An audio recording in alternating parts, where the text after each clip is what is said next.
Hello and welcome. It is Eric Erickson here, the Eric Erickson Show across the state of Georgia. The phone number, 877-97-ERIC, 877-973-7425. Well, we have the Horowitz Report. For over a year now, people on the right in particular have been treating everybody in politics these days wants a silver bullet. Let me start at that premise. Everyone in politics wants a silver bullet to take out the other side. Instead of debating the other side, coming up with public policy, trying to persuade voters across the board. I'm trying not to use the word holistically.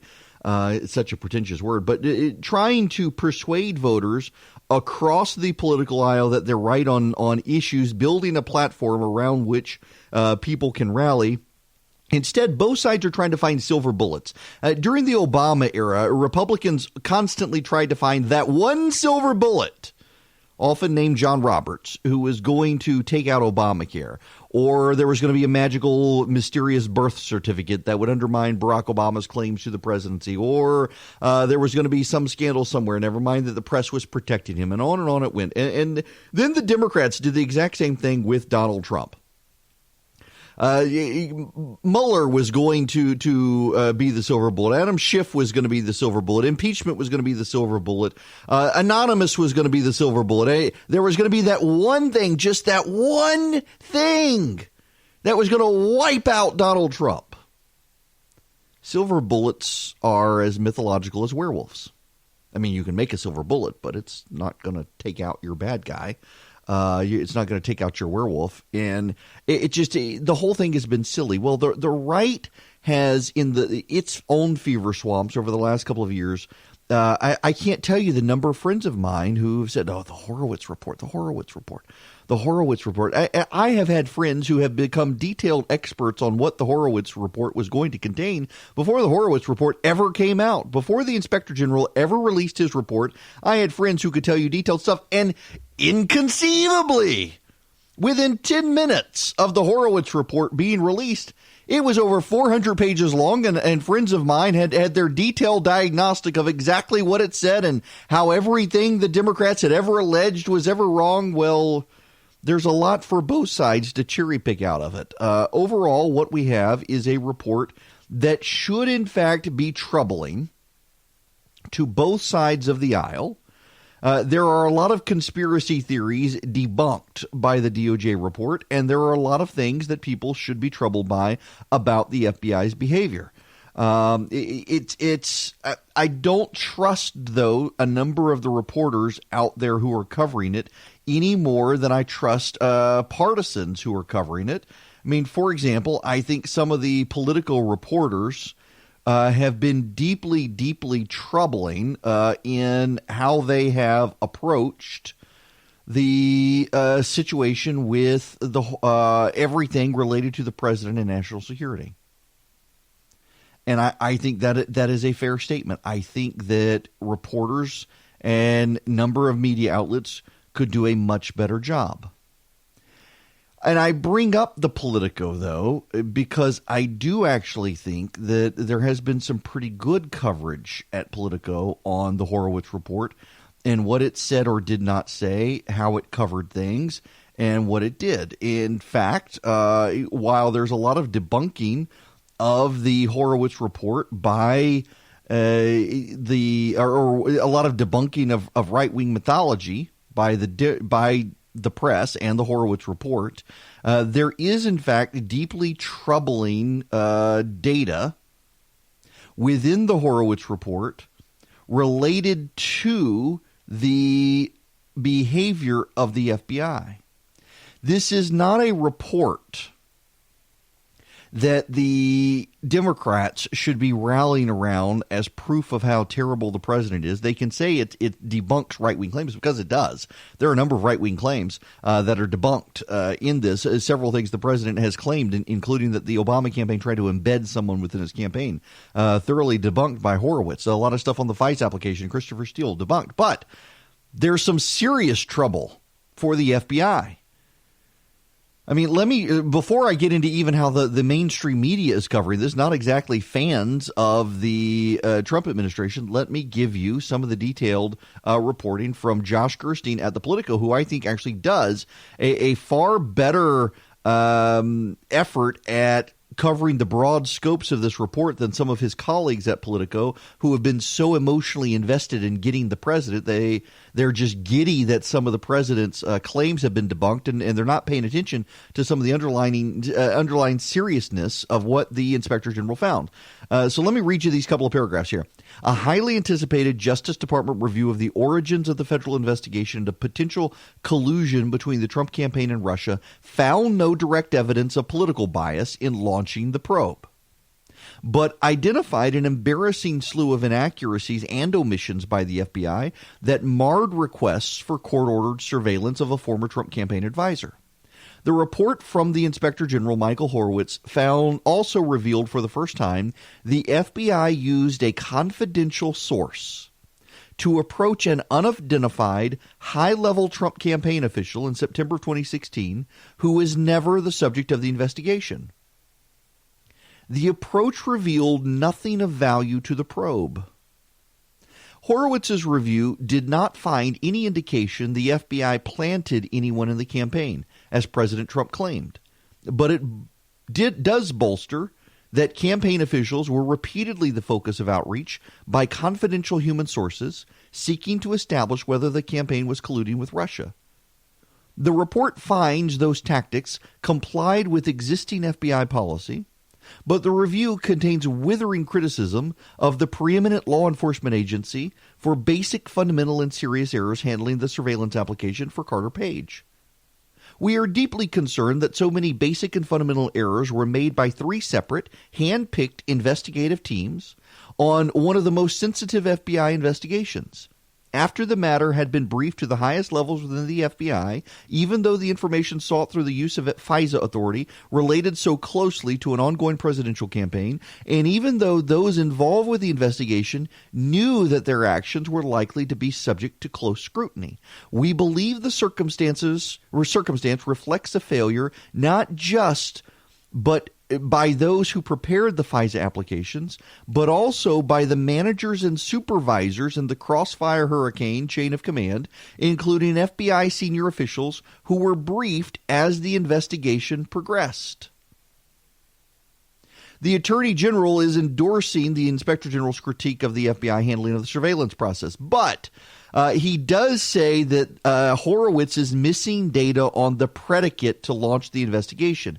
There is now a separate investigation. If you'll recall, Bill Barr, the Attorney General, has appointed a highly respected U.S. Attorney from Connecticut, John Durham, to be a federal prosecutor to investigate other aspects of how the Russia probe began. Where did it begin? And John Durham is signaling, this is his statement. And again, Democrats and Republicans alike respect John Durham. And he says our investigation has included developing information from other persons and entities, both in the U.S. and out of the U.S., based on the evidence collected to date. And while our investigation is ongoing, last month we advised the Inspector General we do not agree with some of the report's conclusions as to predication and how the FBI case was opened. That is pretty significant coming from John Durham. Here's the problem, though, is Trump supporters are now moving their goalposts. They had planted their flag on a host of claims that have now been debunked by the Inspector General. And so now they picked up the goalposts and they're moving to say, hey, pay no attention to all those stuff. Look, John Durham is still doing an investigation. Now we got to wait for Durham. It was always wait for Horowitz, wait for Horowitz, wait for Horowitz. Even in the run-up to the report yesterday, a lot of conservatives saying, so today Horowitz is going to come out and undermine all the claims of the Democrats and everything they made and show that this was a partisan affair. Well, in some cases he did, and in some cases he showed FBI agents behaving very badly. But he showed that they did not use the Steele dossier to open the Russia probe. He showed Peter Strzok and Lisa Page were not decision makers.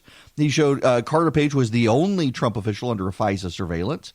The first Carter Page FISA did contain inaccuracies and omissions. Steele was dropped as an FBI source. He had a prior relationship with Ivanka Trump, and it turns out Paul Manafort was under investigation prior to scrutiny in the Russia probe. Those are the things they found. Horowitz faulted investigators for, this is from a different Politico story. Horowitz faulted investigators for various aspects of their use of the so-called Steele dossier, including relying too heavily on it for warrants for surveillance applications when concerns had been raised about its validity and its source of funding. But Horowitz refuted the claims propagated by Trump that the Russia investigation had its roots in the dossier. The FBI began its investigation at the end of July 2016 based on a tip it received days before about a Trump campaign advisor, George Papadopoulos, from a foreign ally. That would be the Australian ambassador, if you recall, and that's part of the Durham investigation now, apparently.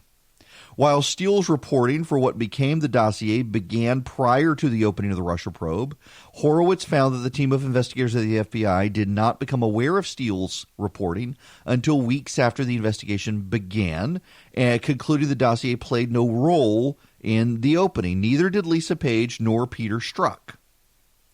It turns out that there was never a wiretap of Trump Tower or the Trump campaign. The FBI did not plant spies in the Trump campaign. And there was Joseph Mifsud was not an FBI informant. One of the theories put out by some people close to the Trump campaign was that there's a professor named Joseph Mifsud. He's a Russian proxy who informed Trump campaign aide George Papadopoulos about the Kremlin dirt. The interaction set off a series of events that began the Russia probe. It turns out that the guy was not in league with the FBI. Those are some of the claims sorted. But the Democrats are seizing on all of those debunked claims, and they're ignoring a lot of the behavior of the FBI that we should be troubled about when it comes to civil rights and how they conduct investigations. Here's Jake Tapper from CNN. But the report, of course, also outlines some very significant errors made by FBI officials. That's right. There were 17 total instances in which there were substantial inaccuracies or omissions that were left out of these FISA applications. These are surveillance warrants that were targeting Carter Page, who, as we mentioned, was an advisor for the campaign. According to Horowitz, there were 17 such instances in which things were left out or was plainly inaccurate. And these were 4 different warrants, Jake, that got approval from a court. And in each case, the FBI simply failed to update the information for the judges that were reviewing these warrants. Failed to update information. Here's James Comey. Do you think Wray had that in mind today when he acknowledged the mistakes, talked about taking 30 steps to fix a FISA program, which also in the report appears to have some serious weaknesses? I think so. I mean, the report found lots of mistakes. That's really significant, really unfortunate, but that's why you do IG reports. And so that's good that he's jumped on that. And here is what Wray said, Christopher Wray, the FBI director. What's the biggest takeaway and the most important takeaway from the report for you? Well, I think there's a number of takeaways that are important. One, that we fully cooperated with this independent review. 2, that we fully accept its findings and recommendations. 3, that the Inspector General did not find political bias or improper motivations impacting the opening of the investigation or the decision to use certain investigative tools during the investigations. Including FISA. Including FISA. But that the Inspector General did find a number of instances where employees either failed to follow our policies, neglected to exercise appropriate diligence, or in some other way fell short of the standard of conduct and performance that we and that I as director expect of all of our employees. But again, I am ordering over 40 corrective actions to address all of those things in a way that's robust and serious. And we're determined to learn the lessons from this report and make sure the FBI emerges from this even better and stronger. They're going to need to. The FBI has undermined its own credibility on the right because of its handling of this. And now the Inspector General has come out, and you've got mainstream media sources pointing out they really did screw up a lot. Pete Williams is on NBC and MSNBC, one of the best reporters in the business when it comes to this stuff. He genuinely is a well-respected reporter on the right and the left. Listen to what Pete Williams says in his summation of the IG report. What it says is the FBI basically repeatedly screwed up at every level failing to pay enough attention to potential problems with Steele, failing to tell the Justice Department. And it says at one point that the FBI decided to seek this FISA warrant, even at the risk of being criticized for doing it later, because the report says FBI officials said they had to get to the bottom of a potentially serious threat to national security. But the Inspector General report says the FISA application was in many ways inaccurate, incomplete, or unsupported. It says, for example, that the FBI failed to look at some of the problems in Steele's past work, that was never sufficiently addressed. A lot of what Republicans claimed would come out in the Horowitz report did not come out. Many of their theories were debunked by Horowitz, but their underlying presupposition turned out to be right. And I think that's significant. The underlying presupposition is that the Steele dossier, prepared by Democratic partisans to undermine President Trump, was used by the FBI, was discredited. The FBI agents did not update the court as to how it had been discredited, even if after they stopped relying on it and Christopher Steele. And there was polluting of Democratic thought processes, Democratic Party thought processes within the FBI. There were partisans there who were moving fast to undermine the president. Part of that was they really did believe the president was a Russian agent. Part of that was they were moving fast. Part of that was they were working through multiple different groups and multiple different channels, and they weren't talking to each other. But there's something else here, too, and something we need to be concerned about overall, and that is the behavior of everyone when it comes to pointing fingers at the FBI and the FBI pointing fingers to everyone else. Who do you believe and who do you trust now? Looks like the Horowitz report has a lot for everybody to digest. Happening now, the Democrats are announcing the impeachment of the president. Let me reroute my audio here so we can hear the Speaker of the House making history. I recall that the first order of business for members of Congress is the solemn act to take an oath to protect and defend the Constitution of the United States. There's great respect and gratitude that I thank the chairs of the committees, the 6 committees who have been working to help us honor our oath of office. I also want to thank the staff of those committees and the committee members for all of their work over this period of time to help us protect and defend. I want to thank the chairman of the Judiciary Committee, Mr. Nadler, chair of the Intelligence Committee, Mr. Schiff, chair of the Ways and Means Committee, Chairman Richie Neal of Massachusetts, the chair of the Foreign Affairs Committee. Okay. She's going to go through all the thinking and process. This happened a short time ago, it does appear, and there are going to be no questions for Adam Schiff, and they are going to go forward with 2 articles of impeachment. Let's see if I can pull up the Adam Schiff audio here. Thank you, Mr. Chairman. Thank you, Madam Speaker, and to my colleagues, good morning. The framers of the Constitution recognized that someday a president might come to office who would abuse that office, betray the public trust, and undermine national security to secure foreign help in his reelection, and who would seek to abrogate the power of Congress to hold him accountable. They recognized this danger, and they prescribed a remedy, and that remedy is impeachment.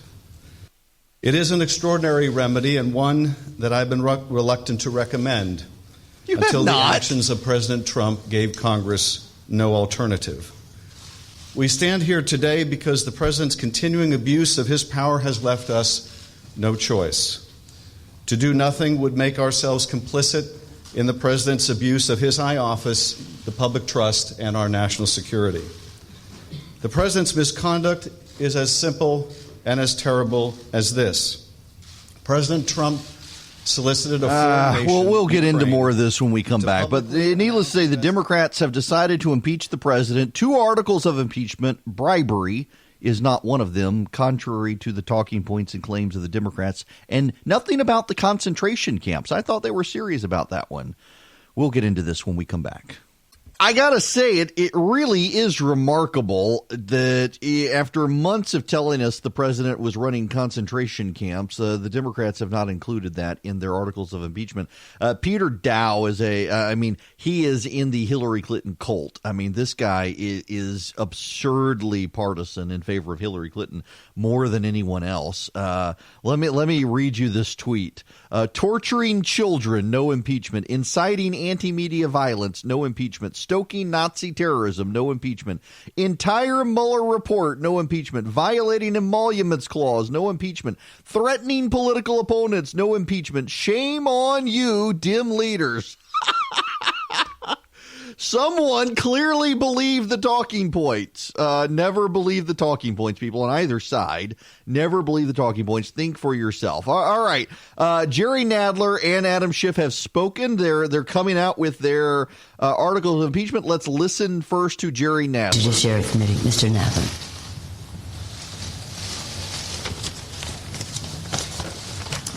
Thank you, Madam Speaker. Over the last several months, the investigative committees of the House have been engaged in an impeachment inquiry into President Donald Trump's efforts to solicit foreign interference in the 2020 elections, efforts that compromised our national security and threatened the integrity of our elections. Throughout this inquiry, he has attempted to conceal the evidence from Congress and from the American people. Our president holds the ultimate public trust. When he betrays that trust and puts himself before country, he endangers the Constitution, he endangers our democracy, and he endangers our national security. The framers of the Constitution prescribed a clear remedy for presidents who so violate their oath of office. That is the power of impeachment. Today, in service to our duty to the Constitution and to our country, the House Committee on the Judiciary is introducing 2 articles of impeachment charging the President of the United States, Donald J. Trump, with committing high crimes and misdemeanors. The first article is for abuse of power. It is an impeachable offense for the President to exercise the powers of his public office to obtain an improper personal benefit while ignoring or injuring the national interest. That is exactly what President Trump did when he solicited and pressured Ukraine to interfere in our 2020 presidential election, thus damaging our national security, undermining the integrity of the next election, and violating his oath to the American people. These actions, moreover, are consistent with President Trump's previous invitations of foreign interference in our 2016 presidential election. Notice perpetuating the mythology that the president had something to do with Russia. Here's Adam Schiff as well with some of his claims. To act with such urgency today. Let me fast forward here. The evidence of the president's misconduct is overwhelming and uncontested. And how could it not be when the president's own words on July 25th, "I would like you to do us a favor, though," lays so bare his intentions, his willingness to sacrifice the national security for his own personal interests. And when the president got caught, he committed his second impeachable act, obstruction of Congress of the very ability to make sure that no one is above the law, not even the President of the United States. The evidence is every bit as strong that President Trump has obstructed Congress fully, without precedent, and without basis in law. If allowed to stand, it would decimate Congress's ability to conduct oversight of this president or any other in the future, leaving this president and those who follow to be free to be as corrupt, malfeasant, or incompetent as they would like, with no prospect of discovery or accountability. Now, some would argue, why don't you just wait? Why don't you just wait until you get these witnesses the White House refuses to produce? Why don't you just wait until you get the documents the White House refuses to turn over? And people should understand what that argument really means. It has taken us 8 months to get a lower court ruling that Don McGahn has no absolute right to defy Congress. 8 months for one court decision. If it takes us another 8 months to get a second court or maybe a Supreme Court decision, people need to understand that is not the end of the process. It comes back to us and we ask questions because he no longer has absolute immunity, and then he claims something else, that his answers are privileged and we have to go back to court for another 8 or 16 months.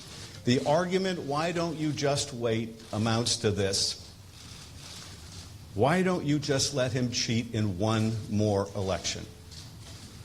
Why not let him cheat just one more time?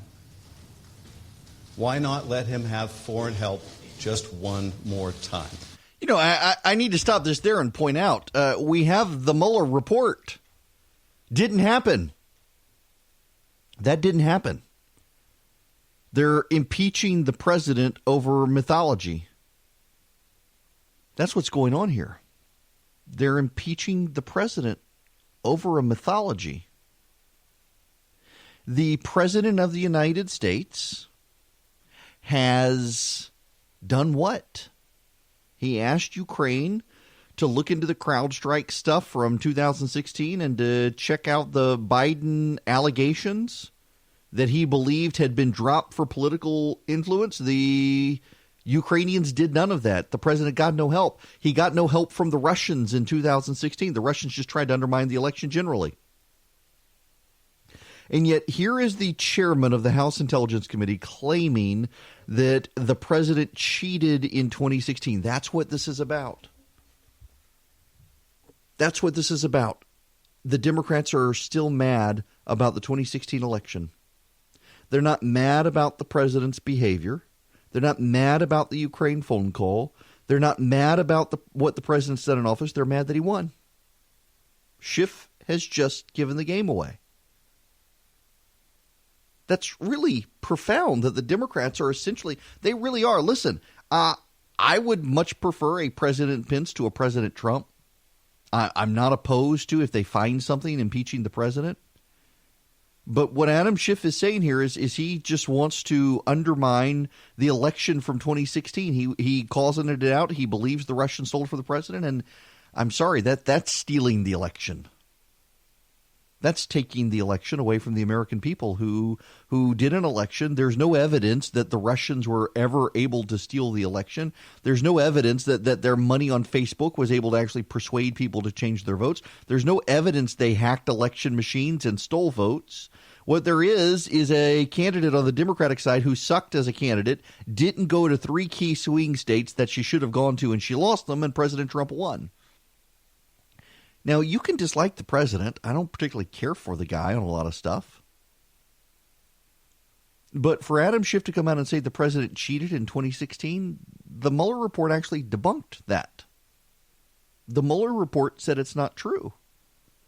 The Mueller report said there was no indication of the Russians colluding with the Trump campaign. The Horowitz report came out yesterday and said the same thing, that the Trump team and the Russians were not collaborating together.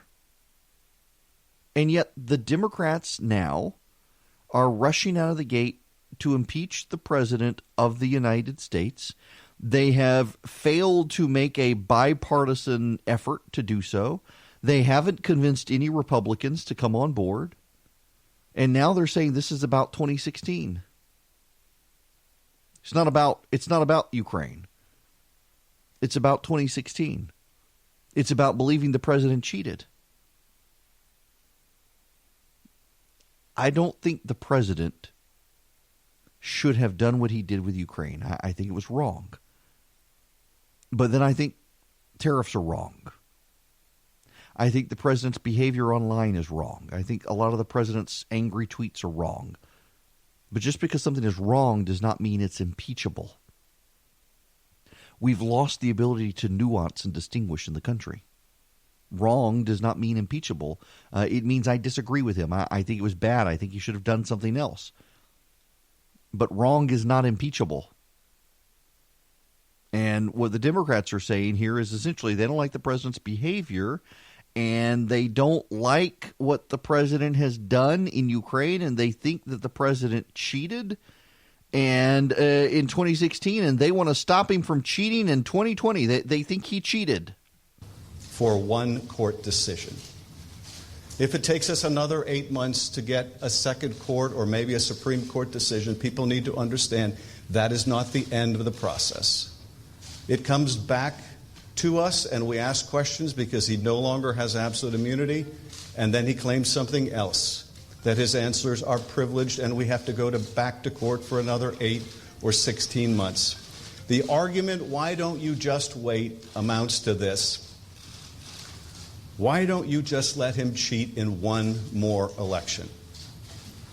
Why not let him cheat just one more time? Why not let him have foreign help just one more time? All of that was debunked by the Mueller report. Do we need to read back through the Mueller report? Do we need to? Because it's there in the Mueller report that the campaign did not get foreign help from the Russians. It's there in the Mueller report that what the Democrats have claimed wasn't true. It's there in the Mueller report that the Russians wanted to systematically undermine our election and have each other in the United States at each other's throat. They've succeeded beyond their wildest dreams in that. But the president didn't cheat. Hillary Clinton sucked. There's a difference. And the Democrats don't seem to understand it. And that is deeply problematic for where we head as a country next. Honest news and conservative views. Never separated from the truth. It's the Eric Erickson Show. Hello there. It is Eric Erickson here, the Eric Erickson Show across the state of Georgia. The phone number, if you want to be a part of the program, 877-97-ERIC, 877-973-7425. I feel like, given what has happened in Washington today with the impeachment, we should use this CNN montage. Good afternoon, and with that gavel coming down, I'm Jake Tapper in Washington, and you're watching special coverage of this historic day. This is a historic day here in the nation's capital. It will be a busy and historic day ahead. You're watching CNN special live coverage of what can only be described as an historic day. This is turning out to be a historic day, a very important day. And another very, very important and historic day, a very historic and important day. Another historic day here in Washington, historic day here in the nation's capital. Chris, this is going to be another historic day here in Washington. At the end of a long and certainly historic day. A truly historic day. It was a historic day on Capitol Hill. A historic day with millions watching. A historic day. Historic day on this historic day. We're just getting started on this important historic day. All right, it is a historic day on Capitol Hill. Historic day on Capitol Hill, impeachment of the President of the United States. They have a problem, though. Americans are not sold. Independents are not sold. Republicans are not sold. There's no bipartisanship. Here's Mercedes Schlapp, who worked at the White House on with Laura Ingraham last night before the articles came, but we knew the articles were coming. Here we go. The Democrats really can't see how this is all helping Trump, but I can tell you all the messages I was getting from friends and associates across the country, people are giddy. They just think the Democrats are out of gas. Oh, there's no question. And what I like when you see those media pieces, for example, and they start saying the dark hour, they've been talking about the White House in crisis since the president became president. It's the crisis. And really, it's the Democrat Party and the media that's in crisis. The Democrats were trying and praying that they could sell this narrative of impeachment, Laura. They have failed dramatically. The American people, especially in these targeted states, we've seen these polls, are basically saying, wait a second, let's get these policy issues resolved. Let's get USMCA passed, which impacts states like Pennsylvania, impacts states like Wisconsin and Michigan, as opposed to what we're seeing right now, which is that they're not buying it. Once these hearings came out publicly, they're falling flat. It fell flat. VDH. So there you go. It all fell flat. The Democrats haven't been able to make a case on impeachment to the American people. I can't emphasize this part enough. Republicans were able to get a bipartisan impeachment against Bill Clinton. Democrats haven't been able to do that with Donald Trump. Now, why? Democrats are convinced that nothing they say or do would persuade Republicans. But behind the scenes, they know that's not true. The public facade of this, so much of this is public facade. So here's the thing. If the Democrats lose in 2020 to Donald Trump, the media narrative is going to be impeachment hurt the Democrats. If Democrats win in 2020, the media narrative will be that actually impeachment was genius and it helped galvanize the American public against Donald Trump. They will write the narrative based on impeachment based on what happens in November of next year. Then the Democrats will spin and the media will gladly accept the spin from the Democrats on this. But Republicans were able to make a bipartisan case against Bill Clinton. Democrats can't make a bipartisan case right now. And the big galvanizing issue here is that the Democrats have not offered the Republicans anything. They haven't been willing to accept any of the Republican witnesses. They haven't been able to accept any of the Republican claims. They haven't been willing to go through the motions to try to even build a bipartisan case, because this is all about galvanizing the Democratic base. It's not actually about impeaching the president. They don't have the votes in the Senate to impeach the president. And so the Republicans are left to honestly conclude, that this has never really been about throwing the president out of office. This has been about mobilizing the Democratic base for next year. It looks like this is electioneering, not constitutional. It looks like this is about the election, not the impeachment. It looks like the Democrats are so convinced that they've got to do everything to get the president. See, they've been saying we got to impeach the president in order to win in 2020. It has nothing to do with actually throwing him out of office. It has to do with galvanizing the Democratic base, fundraising off the Democratic base, doing all of these things. It's not going to work. Publicly, the Democrats say there's nothing they could do to persuade Republicans to come along with them. Privately, they know that's not true. Privately, they know there are about 24 Republicans leaving Congress. Half of them don't like the president, the ones who are retiring. All they needed was for the Democrats to throw them a bone, and they would have come up with something. Will Hurd from South Texas doesn't like the president, but he needed more than what the Democrats were willing to offer, and they didn't want to go there. Adam Schiff saying they would have to fight this out in court. Yeah, they'd have to fight it out in court. They'd have to get those witnesses, but so? They didn't do their due diligence in this impeachment. And so now what's going to happen, very interestingly, is they will go to the Senate. And what they want is a trial in the Senate. They want a spectacle in the United States Senate. And what the Democrats are really hoping is that in the United States Senate, there will be enough evidence on display that they can undermine the president. And that is problematic. I think that the Democrats will be sending out fundraising this afternoon. In fact, I'm sure the Democrats will be sending out fundraising efforts this afternoon, but so will the president. The president has a rally planned tonight in Pennsylvania. Key location, is it not? Pennsylvania. He will go to Pennsylvania. He will meet privately this afternoon with the Russian foreign minister at the White House. He will then fly to Pennsylvania for a rally. You know the rally will be on Fox News. And by the way, there's interesting data out on Fox News that plays into this. Turns out that in 299 of the 400 some odd congressional districts out there, Fox News is the most watched news network. I want to spend a little time on this later, but it's deeply relevant to impeachment as everybody fixates. In nearly 70% of congressional districts, Fox News is the most watched news outlet. In 70% of congressional districts. This is from Joanna Piacenza at Morning Consult.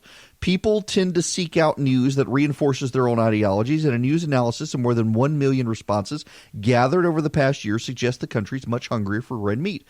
Morning Consult data from 1,124,368 responses gathered November 1st, 2018 through October 31st, 2019 provides a unique look at weekly viewership of CNN, Fox News, and MSNBC among Democrats, Independents, and Republicans in every U.S. congressional district and reveals the awesome reach of one outlet in particular, Fox News. It is the most watched cable news outlet in 299 of the 436 districts by a margin of 2 percentage points. The conservative leading cable giant, which launched in 1996, has led cable in total day viewers for the last 40 months, according to Nielsen. Residents in 63 districts watch nonpartisan CNN the most by the same margin, and left-leaning MSNBC is the most watched cable news channel in only one congressional district. California is second, a Democratic district that encompasses the state's coast north of San Francisco. That's going to matter. It's going to matter in how impeachment is shaped. It's going to matter in why the Democrats have not been able to build bipartisan consensus. The Democrats, and this is the key here, this is the important key, the Democrats have convinced themselves that they can't get a fair hearing on Fox, despite the Fox News day part being very balanced and very fair. They haven't even tried to make a bipartisan case. They're going to fundraise off of it, and it's going to undermine them in the coming year. Really incredible to watch this play out. It's time for me to tell you about my favorite toothbrush. Holiday season is approaching, and you can get the Quip. The Quip is actually, it's a great stocking stuffer. It's a great toothbrush. You know, I had one of those $100 sonic vibrating toothbrushes, and you had to take the charger with you. It was garbage. I didn't like it. The brush head was very small. You could not get the brush head on the toothbrush in the back of your mouth to actually clean the back of your teeth. The Quip is designed by designers and dentists working together. You can totally tell. It's got sensitive sonic vibrations and a timer with 30-second pulses to guide your routine. You got the Quip floss dispenser. It has pre-marked strings, so you can always use the right amount. You got the Quip sends you a new brush head every 3 months. They've got a great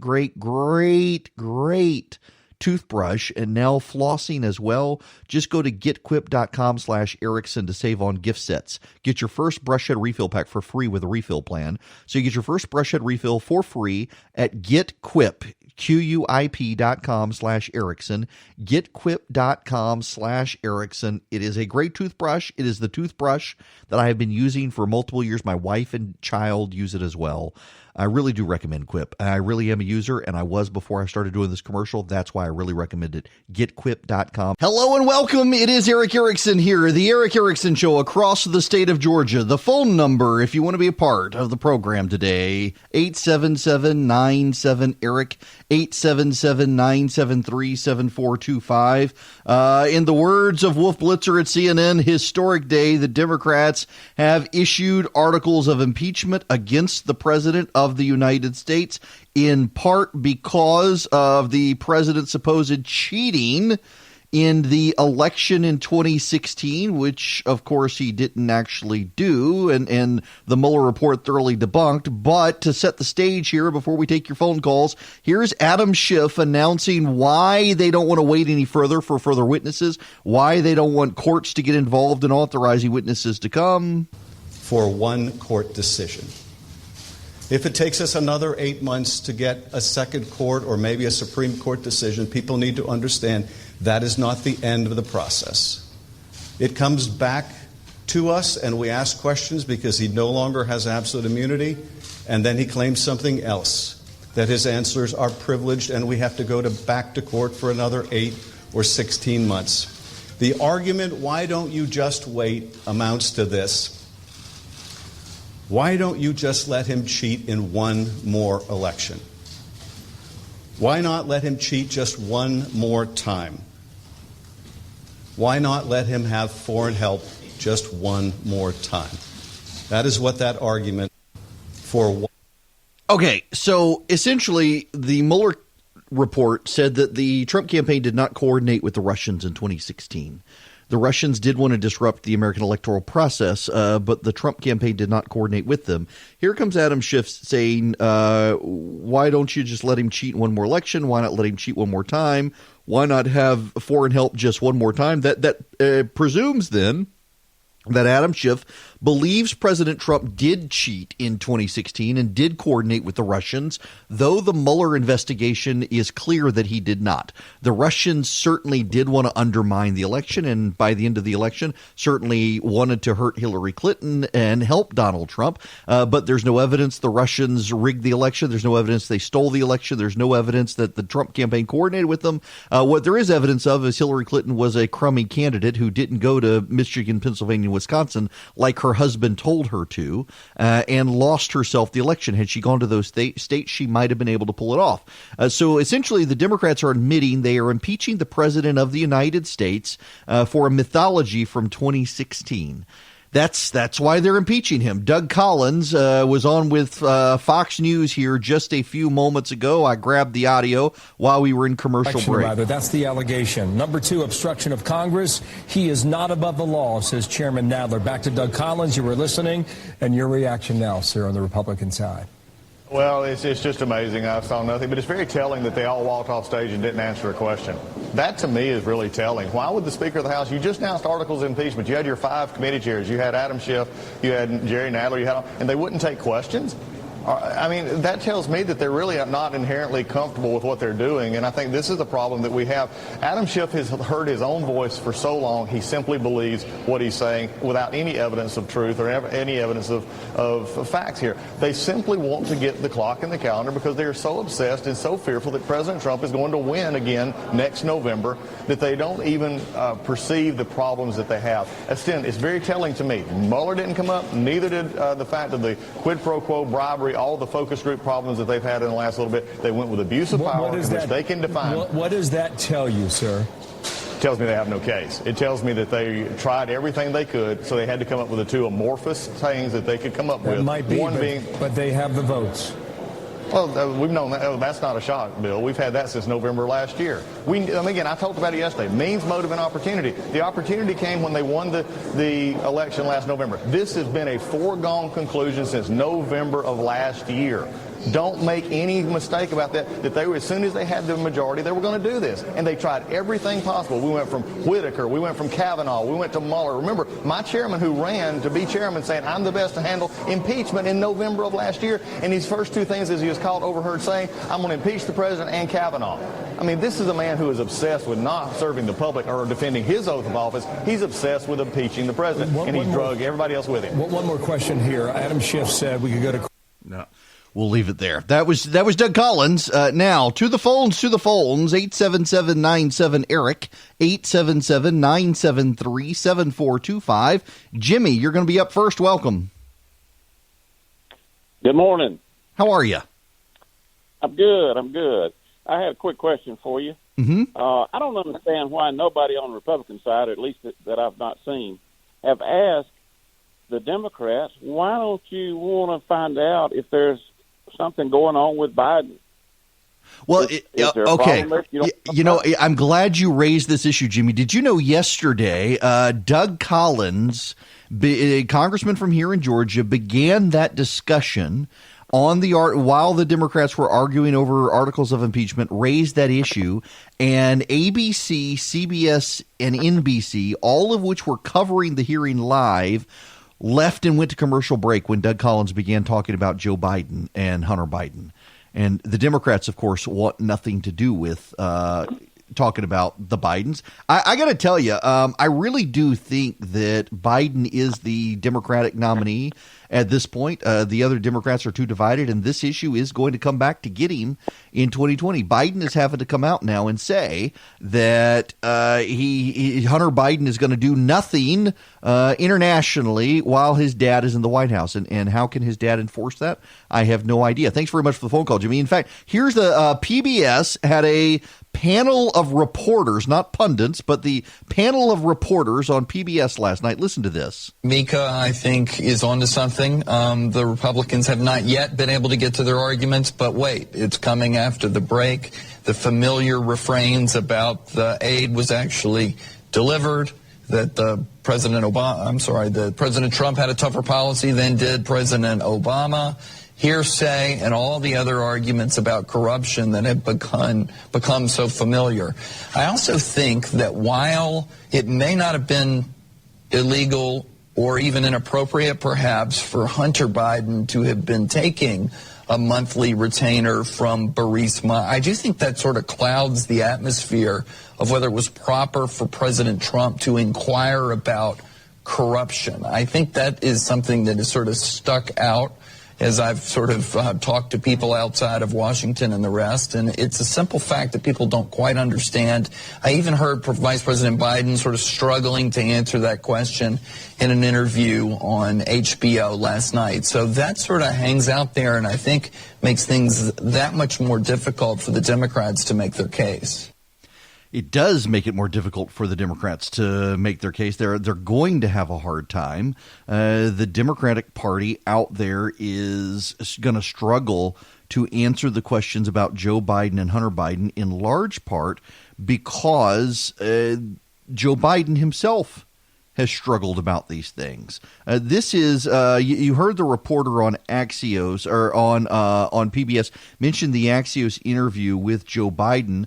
Let me play you some of this audio from Joe Biden discussing with Mike Allen of Politico, or I'm sorry, he used to be with Politico, of Axios on HBO. Joe Biden discussing the Hunter Biden situation. He didn't handle it well. On your son, Hunter Biden, President Trump says, Sleepy Joe has real problems. Reminds me of Crooked Hillary and her 33,000 deleted emails. A lot of the Ukraine charges about you have been debunked and more unfair. There's one thing that a lot of Democrats even do wonder about, and that is Hunter Biden, your son, was getting paid a lot of money to serve on the board of a Ukrainian energy company facing serious corruption charges. You were the vice president running point on Ukraine. The average Joe hears that and says, that sounds fishy. What's your understanding of what your son was doing for an extraordinary amount of money? I don't know what he was doing. I know he was on the board. I found out he was on the board after he was on the board, and that was it. And there's nobody... Well, you've had a lot of time. Isn't this something you want to get to the bottom of? No, because I trust my son. But that doesn't pass the smell test. Like when you're vice president, isn't there a higher standard? Don't you need to know what's happening with your family? Don't you need to put down some guardrails? Unless there was something that was, there was something on its face that was wrong. There's nothing on its face that was wrong. So look, if you want to talk about problems, let's talk about Trump's family. I mean, come on. This is... These guys are amazing. So you think that everything that happened was kosher? There's not one single bit of evidence. Not one. Biden is pointing his anything done hand towards Mike Allen. You know that, but you keep asking me these questions. It's okay. You're doing what you have to do, but I'm not worried about it. Look, the American public knows me. Last one on this. Say you're elected, you're in office. What guardrails would you have to be sure that your son, your brother Jimmy, doesn't do anything to trade on the family name? They will not be engaged in any foreign business because of what's happened in this administration. No one's going to be seeking patents for things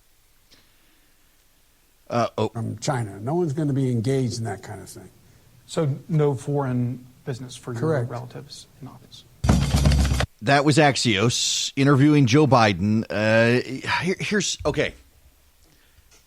I realize I will be accused of being a partisan when I say this, despite, I'm in the fun position of hating them all these days. All of them. Just politics has gotten gross.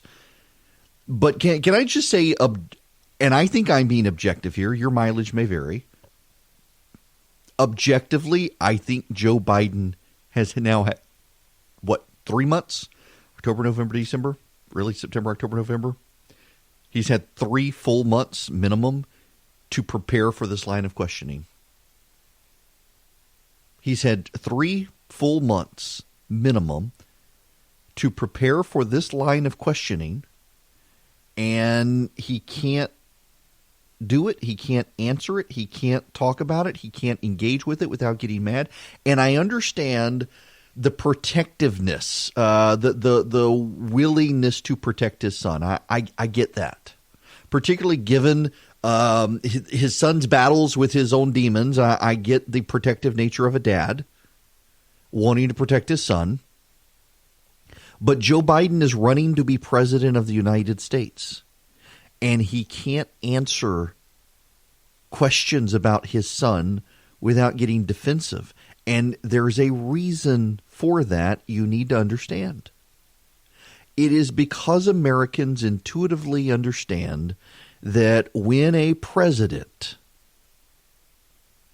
has a son, or when a vice president has a son who is getting wealthy off his dad's time in office, it reflects poorly on the father.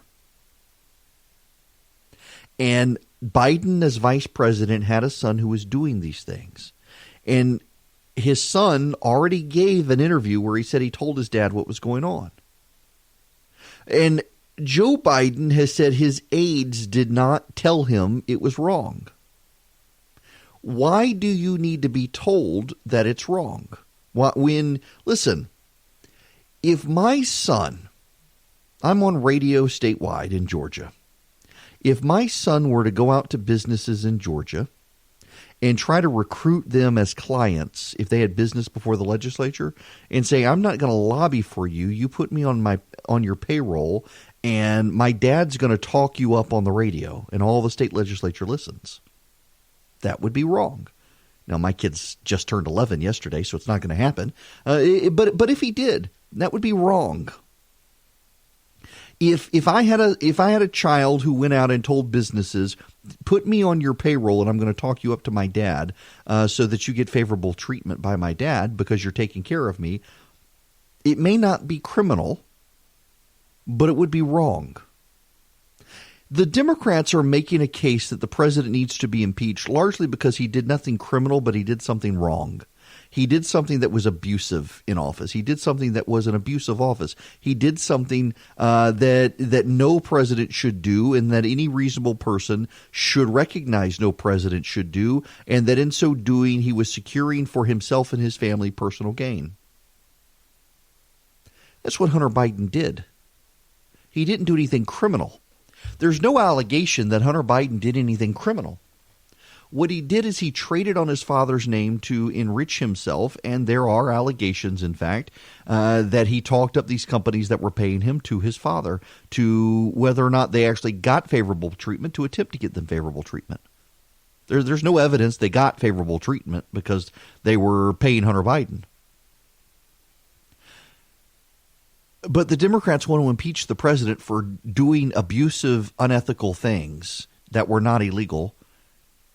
And they want to ignore the Joe Biden stuff. The president of the United States is not going to ignore this. And this, I think, is the thing. Just take this away from this conversation. The Democrats impeaching President Trump ensure that the Hunter Biden stuff is going to be a big issue next year on the campaign trail. And the fact that Joe Biden has had 3 months minimum to prepare for answers to the questions and can't do it without getting combative does not bode well for the Democrats. If you weren't here in the first hour, I did say I thought it was notable that after several months of Democrats claiming the president is operating concentration camps along the southern border, operating concentration camps is not one of the articles of impeachment. Yeah. So maybe there are no concentration camps at the southern. Actually, I put this on Twitter. I tweeted out, remarkable, the Democrats are not impeaching the president for operating concentration camps. I guess they're okay with them, or maybe they made it all up. And several Democrats have responded, well, it's comprehensive. They're going to impeach him on something. As opposed to, they've been lying to you. There is a stunning contrast in Washington today that I think is really amazing. The Democrats are actually going to hand the president significant legislative victories in the House of Representatives today.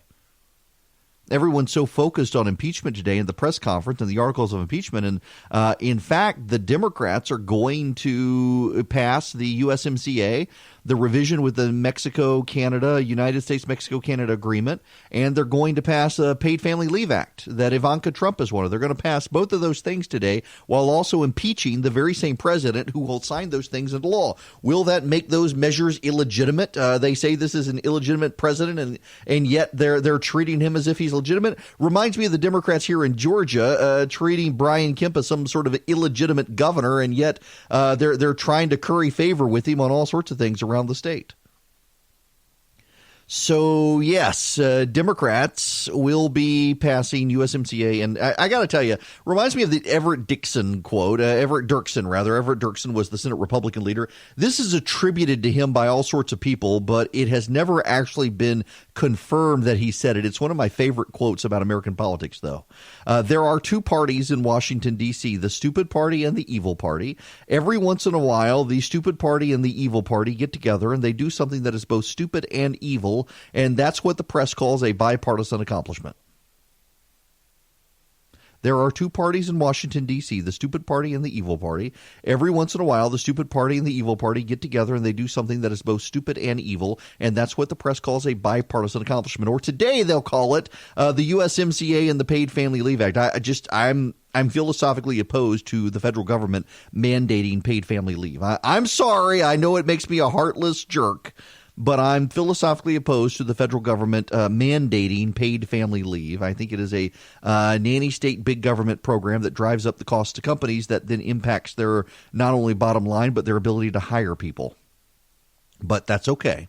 I'm in the minority. I realize it. You know, when I was a political consultant and would run candidates for office, I would always tell them, know when you think you're right and everyone else thinks you're wrong. Know when you're in the minority, but you think you're right, and understand that. So I can take a position, understand I'm in the minority, and still believe I'm right. But that should put in perspective how I go about talking about it. Now, I'm not running for office, so I can just be blunt with you. I think it's a terrible idea, and I realize I'm in the minority. Oh, we need to let the mommy stay home and raise the babies and then go back to work. Here's the problem, though. You're in a high-profile job. You're an executive at a company and you take paid family leave, and then you start complaining that they're bothering you at home. Well, you know what? You chose to be in a high executive position and make yourself an indispensable person. Don't be surprised when your Fortune 500 company decides you actually are an indispensable person and continues to bother you while you're on paid family leave time, whether you're a mama or a daddy. I saw somebody the other day complaining about this online, that they were on it. It was a guy who was taking spousal leave after a newborn, and he was complaining that his company called every day to check in. His assistant was calling with things to get his feedback on, and he was complaining that he was on leave. I'm sorry, but you're the guy who wanted that promotion to get into that particular position where you're now relied on by an entire company for your judgment on things, and you want to take several months off with no communication with the office. You can't do that. No company can sustain itself that long if you do that. But I realize I'm in the minority and it makes me a bad guy, blah, blah, blah. When we come back, we need to talk about the Richard Jewell movie, please. It's getting all sorts of buzz out there, including from here in Georgia with the AJC. It is Eric Erickson here across the state of Georgia. I want to shift gears away from impeachment and the like. And we'll get back to that. We'll take your phone calls as well, 877-97-ERIC, 877-973-7425. But I want to spend a moment on the Richard Jewell movie, and I want to be a little I want to be exercise some discretion in how I talk about it, and I'll be upfront and in full disclosure with you. I do an evening radio show on WSB in Atlanta, and it is owned by the Cox Media Group, and our flagship station for this show as well is WGAU in Athens, where my show comes from to the rest of you. It is also owned by Cox, and the Atlanta Journal-Constitution is owned by Cox. So it is a sister media outlet to the outlets that pay my bills. So I want you to know all of that as far as conflicts of interest disclosure and everything else going into this. Clint Eastwood has a new movie coming out, Richard Jewell. It is about Richard Jewell, the hero of the 1996 Olympics. For those of you unfamiliar with the story, in 1996, a man planted a bomb at Centennial Olympic Park. And Richard Jewell was the Eric Robert Rudolph, is that it? He hid out in the mountains forever. He was captured in 2005. He'd also blown up an abortion clinic or some such, killed an abortion doctor.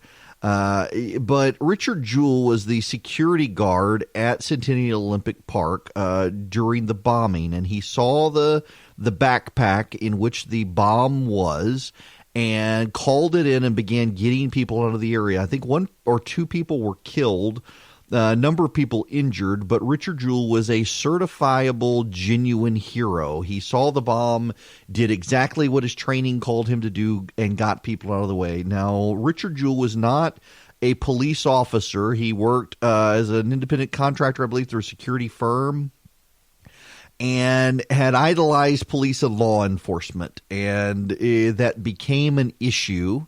And there were some within the FBI and the media who suspected that Jewell had manufactured the bomb in order to make himself a hero and to gain exposure and notoriety.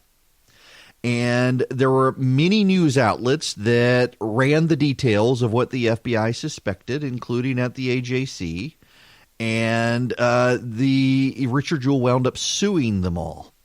The case against the AJC went on until Jewell ultimately died of a heart condition. And a lot of his cases were dismissed, including, I think, the AJC case wound up ultimately going nowhere for him. But he was ultimately vindicated and declared a hero by multiple outlets and people. He was redeemed. But in getting Richard Jewell to that point, it is flat out undeniable that media outlets savaged Richard Jewell's reputation. And frankly, I don't think it is disputed that local media outlets in Georgia also played a role in casting doubts on Richard Jewell. And reporters will tell you, and they will argue until they're blue in the face, that they weren't actually casting doubt on Richard Jewell, that the FBI had suspicions about Jewell, and they were just reporting that. Well, in the movie, the Richard Jewell movie, there is an AJC reporter who is featured. She's played by Olivia Wilde, and the actual reporter is now deceased. And there is a suggestion that she had sexual relations with the FBI agent, and that's how she got the information. Now, as it was originally portrayed, and this is, again, media outlets ran with this part of the story without having seen the movie. As it was originally portrayed, or as it was originally suggested in some media outlets, the movie shows this reporter having sex with the FBI agent, and the FBI agent telling her that Richard Jewell is the chief suspect, which she runs with, and it begins the spiraling out of control of what happened with Richard Jewell.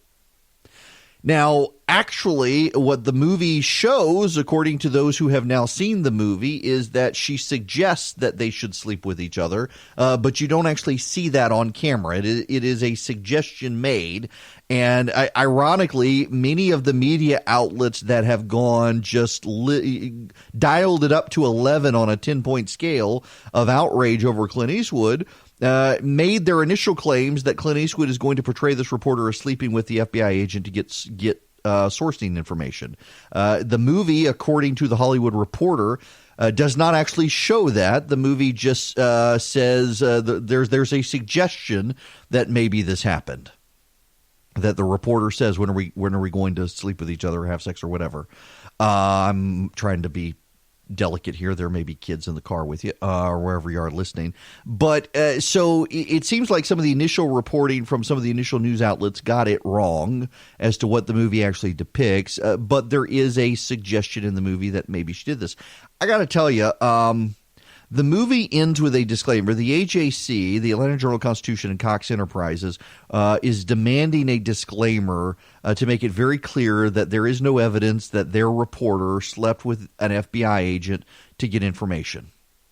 The movie actually has a disclaimer at the end of it that says that there are the history is true. What the story depicted is true, but that there are certain things within the movie that are not true, but or to make the movie.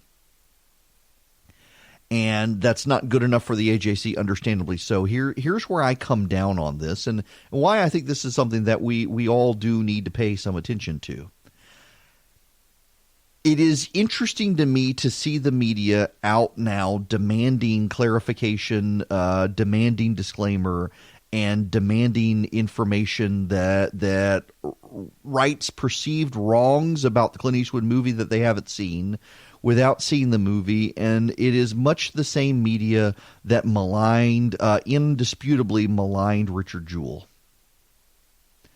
That being said, I don't think maligning a dead reporter to tell a story is the right thing to do. I don't think that attacking this reporter and making it seem like she did sleep with an FBI agent to get information is a good decision by Clint Eastwood.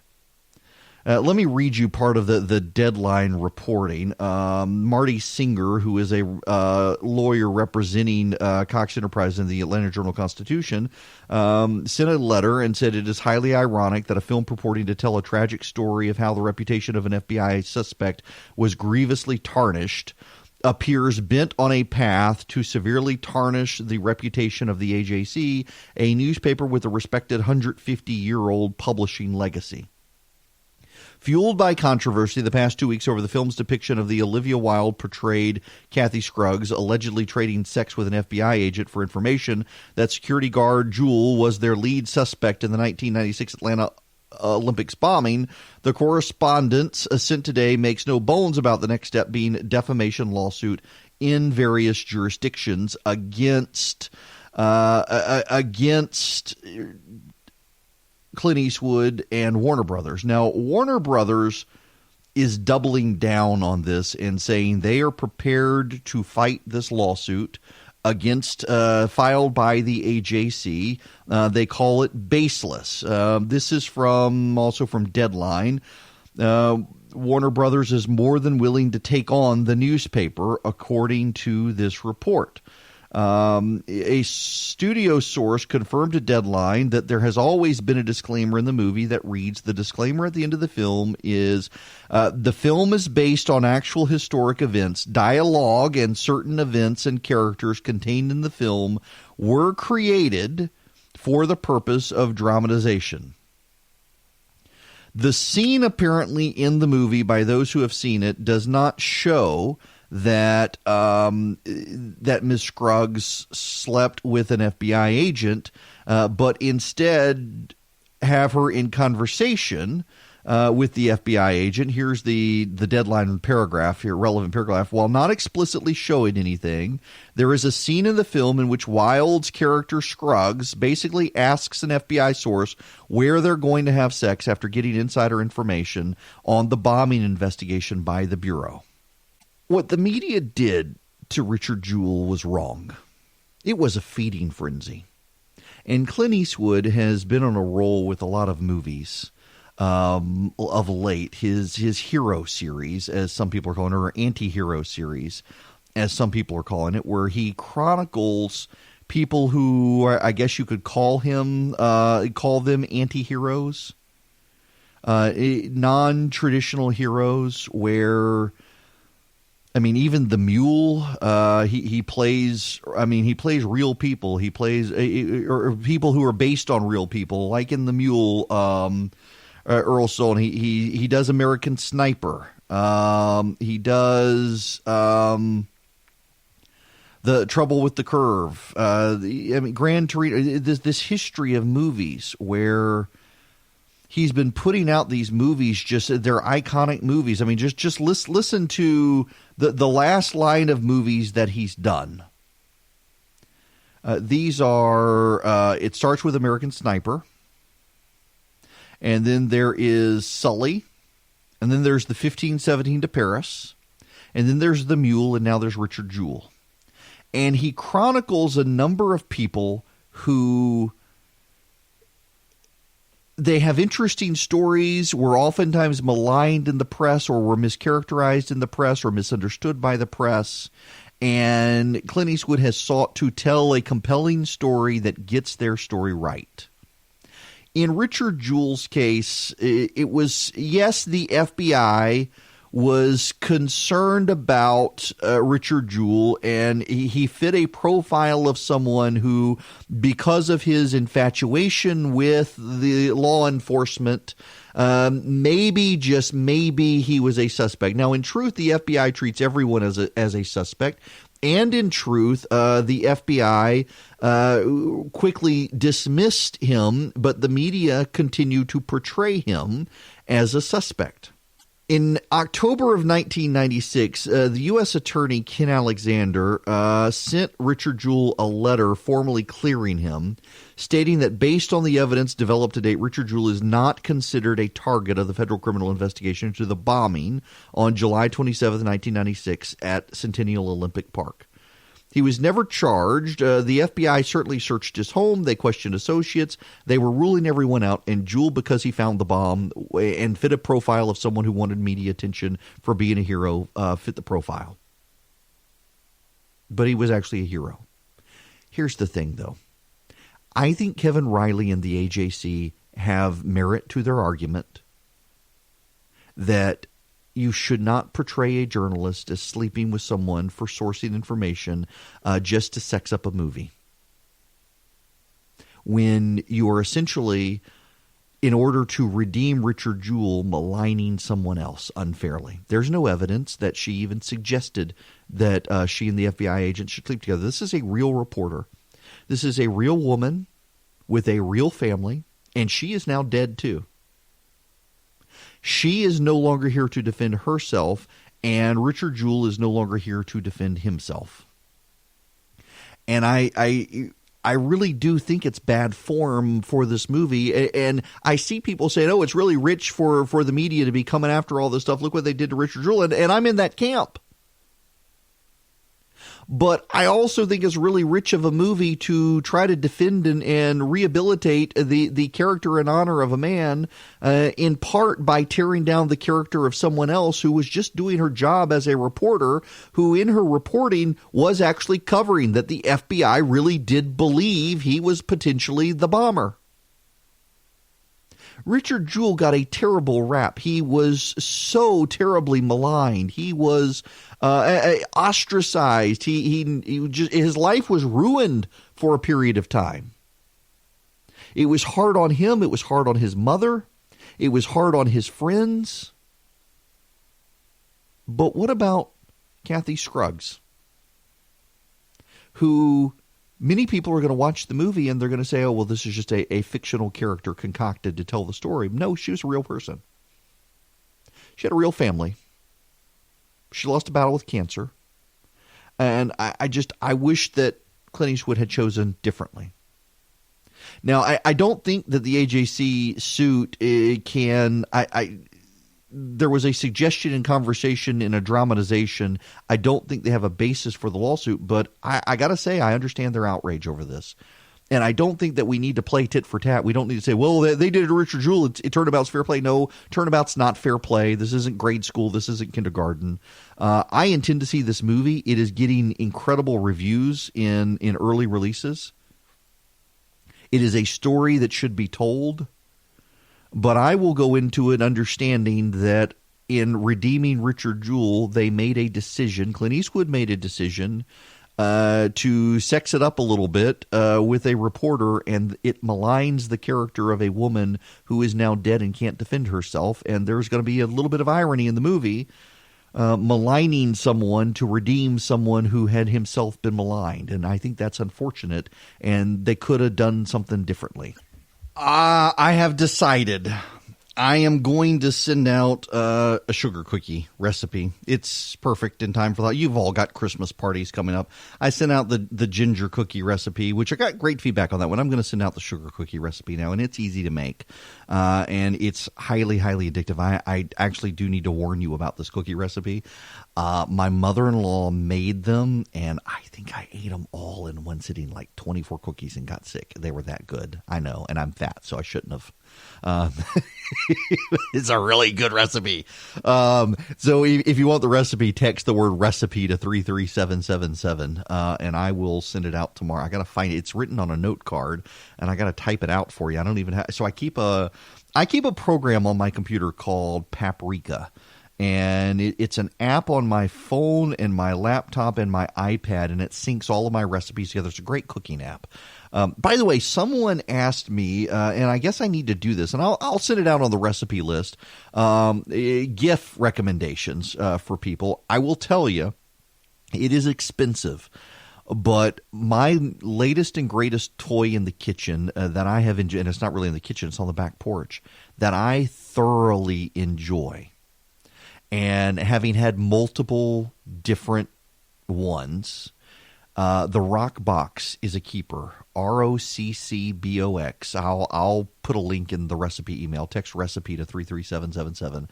It is an outdoor pizza oven, and it is portable. It weighs a ton, but it is small. You can make a 12-inch pizza in it. This is all the latest craze. In fact, I was at Sur La Table at Phipps Plaza in Atlanta on Saturday, and they had one in there, not a Rock Box, but a different little outdoor pizza oven. And they had a different variety at Williams-Sonoma, and I have owned one of those, and they're crap. They don't retain heat well. It takes them. They don't heat up well. They don't retain heat well. The Rock Box is the best. It's actually made in England, and you can get them at Williams-Sonoma. In fact, I impressed Rick Perry, the Secretary of Energy, so much with mine that he went out and bought one for him and his wife. You can make a 12-inch Neapolitan-style pizza in this oven. You can roast a chicken. I've roasted a chicken in this thing, too. It gets up to 900 degrees Fahrenheit. I roasted a whole chicken. You had to spatchcock it, though, to fit it in because the opening isn't very high.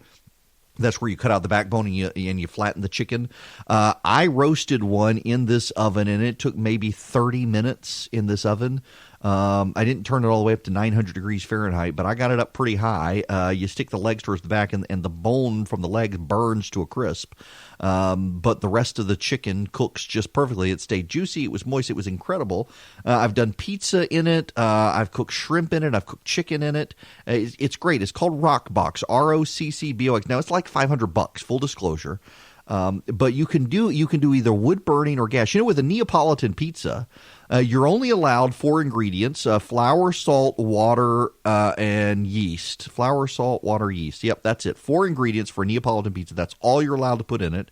And it's got to be baked in less than 2 minutes with buffalo mozzarella and San Marzano tomatoes and basil in a wood-burning oven that gets up to 900 degrees Fahrenheit. And you can do that in a Rock Box. You can get authentic Neapolitan-style pizzas in the Rock Box. And in most of these other outdoor pizza oven things, you can't.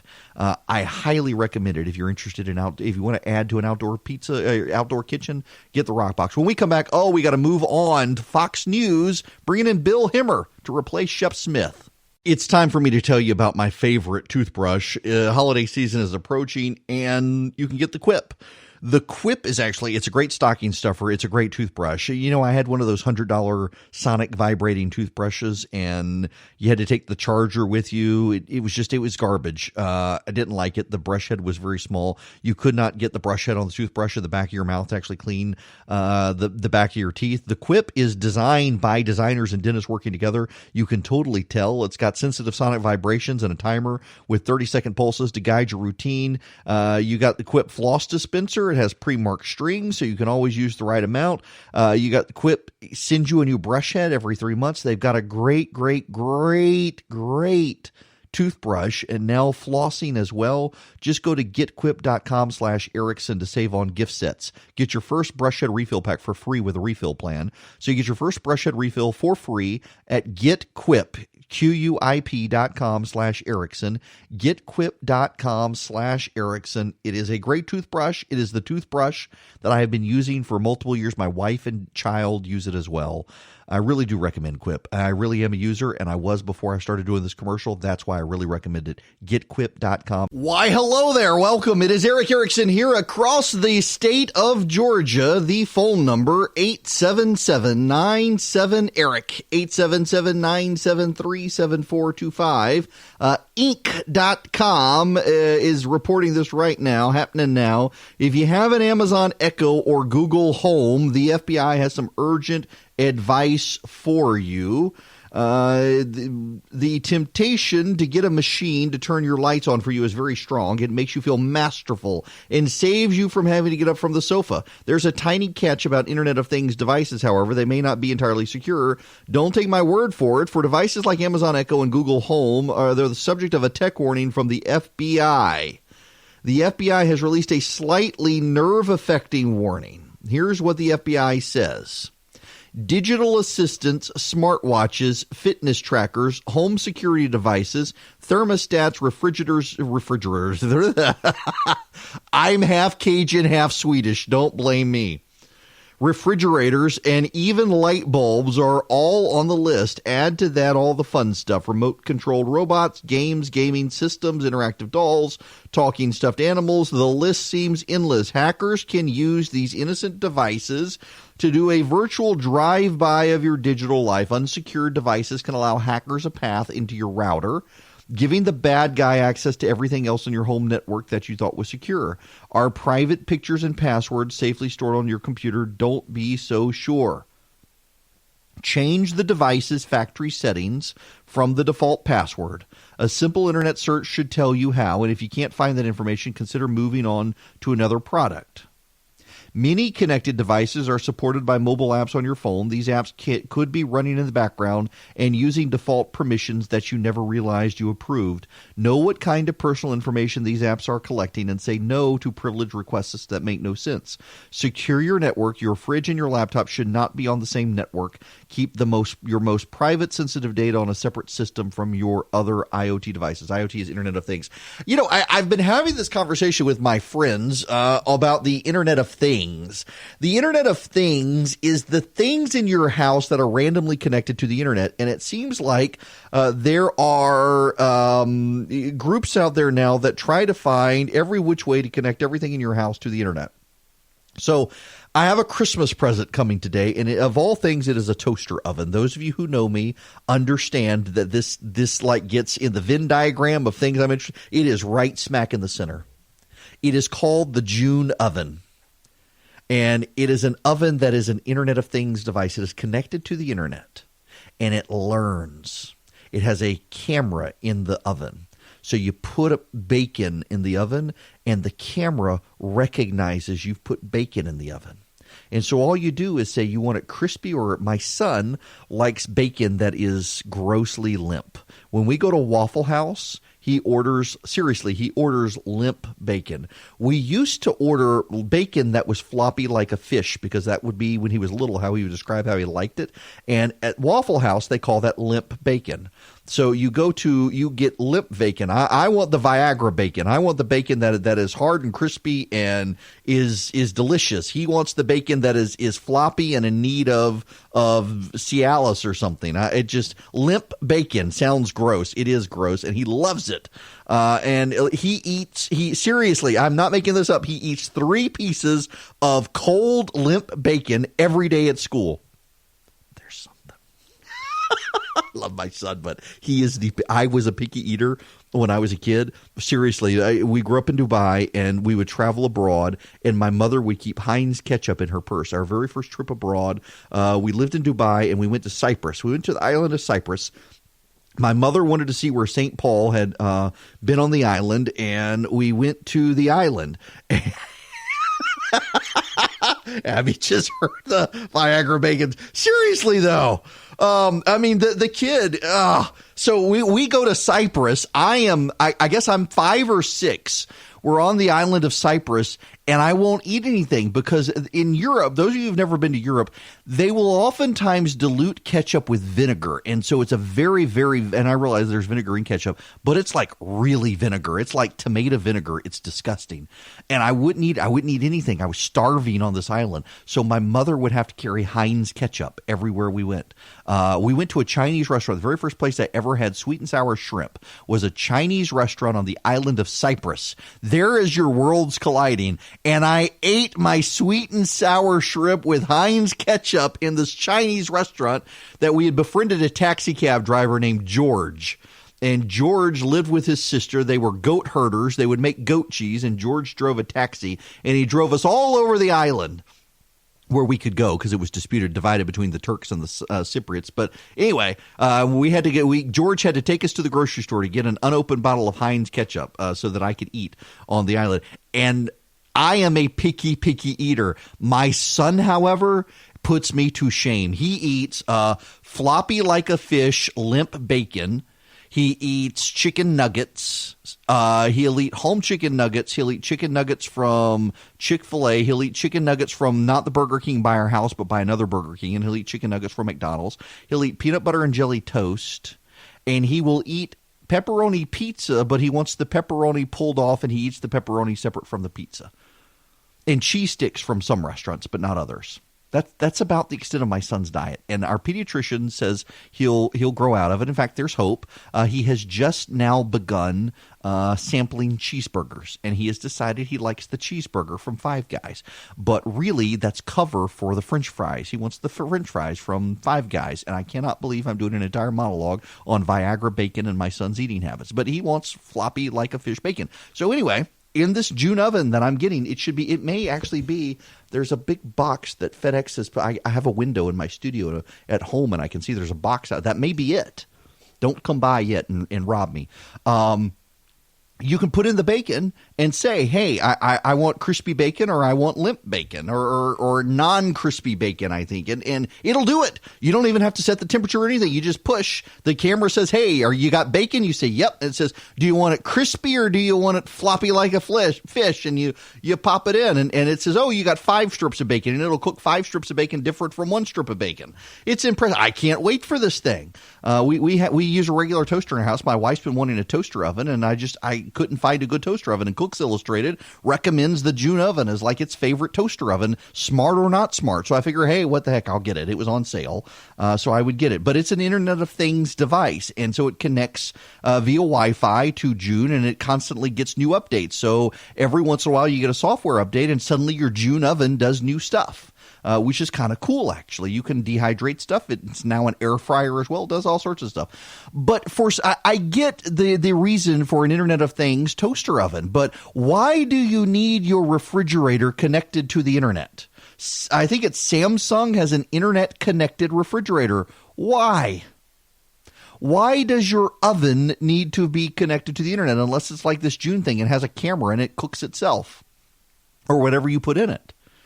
Why does your oven need an Internet of Things device? Or have you heard about the Ring doorbells? Many of you people have Ring doorbells. And a hacking group has hacked into the Ring database and can see where all the Ring doorbells are now, and can see the footage off the Ring doorbells and can listen to the microphones or something. There was an article yesterday about how the Ring microphones and the Ring cameras, they're sharing information with the police, whether you consent or not, if you use the Neighbors app. So I use, just let me cut to the chase and give you a solution on all of this. If you have an Apple device, your Apple device, you don't have to worry about it. Siri is not listening to you like your Amazon Alexa or your Google HomePod. Apple wanted to do home devices, Internet of Things devices. We've got light switches like the Philips Hue stuff in our house. So our lights turn on at sunset. We got our Christmas lights on Apple's HomeKit. So you can, our lights turn on and turn off. I can tell, I've got it called Holidays. So I can say, hey, Dingus, I'm not going to say the other because it may activate your device. Hey, Dingus, turn on the Holidays. And all of a sudden, the Christmas tree comes on, the wreath comes on, the little dude outside, the Nutcracker guy, he starts banging the drum, and the inflatable teddy bear Santa Claus pops up out of the ground and inflates, and it's awesome. And then I can say, hey, Dingus, turn off the Holidays, or I can set it on remote. We've got it set up so in the morning when the alarm clock goes off, Siri knows, turn on the lights downstairs, start the coffee pot. It's fantastic. I love it. But I wouldn't do it with Alexa or with Google because they're not secure. The reason I use the Apple HomeKit stuff is that it's very secure, and it's a pain in the butt to get the devices installed, unlike the other devices, because there's an extra security layer so hackers can't get in and start controlling your lights. And most people don't realize that unless you're using Apple's HomeKit with the extra security layer, every HomeKit device has that's why Apple is slow rolling this stuff out. Because every HomeKit device has a little chip in it for security. The other stuff doesn't, which is why there's so much more of it. It's less expensive. It's easier to get set up. It's easier to use, but it's also way less secure. And hackers are hacking into this stuff. So if you got Internet of Things devices, I have no idea why we need Internet of Things devices. There was an article, y'all, maybe I shouldn't be talking about this one. There was an article in, what is that website? Not Engadget. What's the unserious for Gizmodo. Gizmodo it was owned by the Gawker people. I forget who owns it now, Huffington Post or some such. But they were talking about an internet connected pleasuring device. Let's just leave it like that. We've already referenced Viagra Bacon, so we'll just say it was an internet connected device for pleasure. I don't know why. I don't understand. What if the hackers hacked that? You could get electrocuted and somebody's going to find your body and say, how'd that person die? Died of a good time, I guess. I just... Well, no idea. I mean, people want to put the internet in everything today. I'm turning red-faced, and I haven't said anything that should embarrass me, have I? I don't understand this. And so now the FBI, if you're wondering what this is all a roundabout circuitous way of referencing, the FBI has come out with this warning today saying increasingly hackers are hacking people's stuff, and you don't even know it. They're surveilling you. Now, to bring this full circle and to have something that's more grown up and less embarrassing, this goes to the New York Times story that, so there are two stories.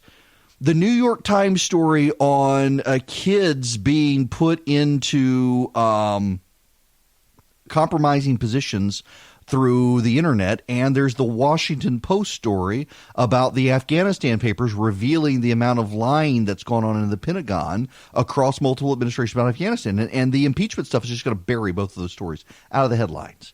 But to put this Internet of Things story and this FBI warning that's come out today in proper perspective, consider this, people. Seriously, grown-up story here. I had to have this discussion with my 11-year-old yesterday because he's big on Fortnite. There are people who are hacking the cameras in your PlayStations and Xboxes, in your tablet devices, non-Apple tablets. Very hard to – there's again, Apple is big on building their own devices because they put in physical chips. And it makes it very hard to turn on remotely the camera in your iPad. But if you've got an Android tablet or an Android phone, hackers have figured out easy ways to hack into those and activate the cameras on your laptops and your tablets, on your games. And the New York Times had this very serious story over the weekend about people reaching out to kids through Fortnite, through Minecraft, and through other things, and saying, I've got compromising pictures of you. I hacked your camera. And I know who your friends are on your device. And I'm going to send your friends all of these embarrassing pictures of you unless you send me naked photos of yourself. And thankfully, in some cases, the parents figured out what was going on and caught it before the kids decided to do that. But there were several cases where kids had essentially descended into an abusive relationship with an anonymous person over the internet because those people had either hacked devices and were spying on the kids, or more commonly, what is most common, is they befriended the kids in these first-person shooter games that are played over the internet, built up trust with the kid, and then started making claims to the kid that they had hacked. And in some cases they hadn't, and in a couple of cases I believe they had hacked devices. In most cases they hadn't, but they had built up trust with the kid and then turned on the kid. And the kid really did believe them when they said they had these incriminating pictures and they were going to embarrass them with their friends and whatnot. It is a dangerous thing, and increasingly we're seeing unscrupulous people get into these devices and hack these devices, and you do need to be careful. Now, let me close this out with this point. Many of you, like me probably, if you are in the least bit tech savvy, have probably purchased some of these for your elderly parents. because you recognize the convenience of your parent being able to say, hey, dingus, turn on my lights. Or, hey, dingus, call my daughter because I followed on the floor or something. You need to make sure their devices are secure because they're going to get hacked, their information is going to get compromised, and the hacker's going to know they're old and they're not going to come through their Amazon device or their Google device. They're going to come through the phone, and they're going to pretend they know the person, and they're going to raid that person's bank account. And so get serious and understand, if you have these internet devices in your house, if you're getting them for Christmas, be mindful of this. I was at the bank the other day, and they were like, no, this is a while back. I was at the bank, and there was an elderly woman in there whose grandson had taken all of her money out of her checking account without her permission. And it was the woman's preacher there with her demanding the bank make her right. And that's happening within a family, and it happens every day across this country. Elder abuse, kids taking advantage of older parents and grandparents. And it's increasingly happening with these Internet of Things devices. I'm not telling you they're bad and that you shouldn't take them out of your house. I would be a hypocrite if I did, because I got a lot of them in my house. But just be mindful that they're there and the capabilities that a stranger can get a hold of them and use. And also, eat crispy bacon. Don't eat limp bacon. It is Eric Erickson here. The phone number, if you want to be a part of the program, 877-97-ERIC, 877-973-7425. Charlie says I was too rambling and didn't get to the point of the last monologue, and I should apologize to everyone for wasting your time to wait for the end of the monologue to tie it all together and get to the point. You know, most people are their own chief critic. Not with me. Nope. I've got my wife and Charlie to keep me humble. Now he's going to text me angrily. I have to give him a hard time to keep him humble. My buddy Dan McLaughlin, Baseball Crank on Twitter, writes for National Review, and he's got a series of tweets I want to read for you very quickly.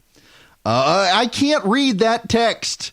I can't read that text now. He's dropping bad words at me. I never said that, he says. Whatever. Okay.